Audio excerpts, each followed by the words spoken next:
Bahay tingali ni si PRD mo. Mabuhay ang bakla ng Pilipinas! Nami-miss niyo na ba siya? O heto at part 2 na tayo. In uniform! Sa pinakakwela at pinakamakulit na mga eksena. Ito ang PRRD's Funniest Moments. Part 2. Tamad ka bang mag-aral at laging pasang-awa ang grado mo? O huwag kakalimutan ang payo ni PRRD para sa'yo. Kung masyado mag-aral, eh. Makapasa ka lang 75.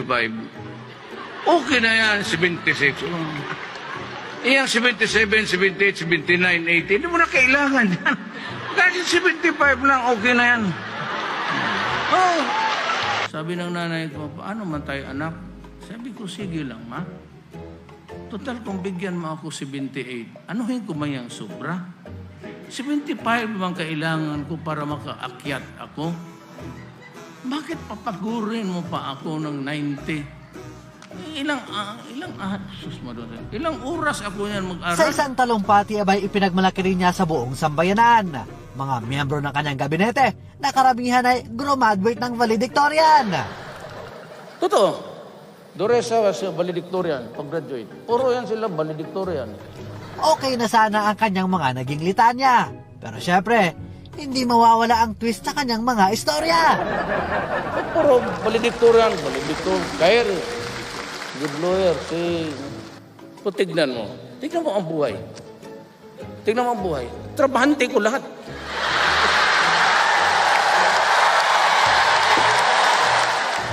Hindi kayo makatulog. Sa 6 na taon ng kanyang panunungkulan, abay makailang beses din siyang dinalaw ng mga bisitang hindi inaasahan. Simulan natin sa bisita number 1.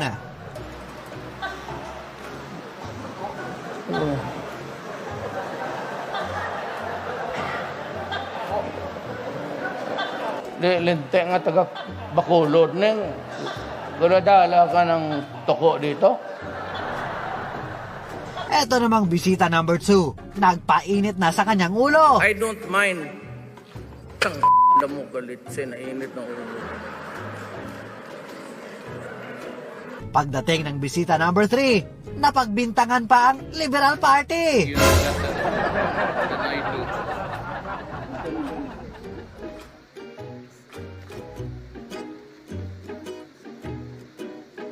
Liberal na. Sigurado na ako. Puro ka sa likod. Etong bisita number 4, ayaw yatang tantanan si Mayor.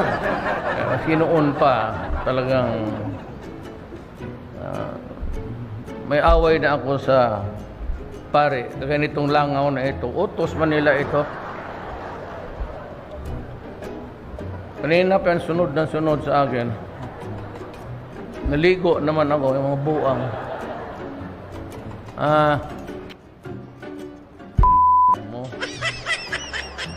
Kung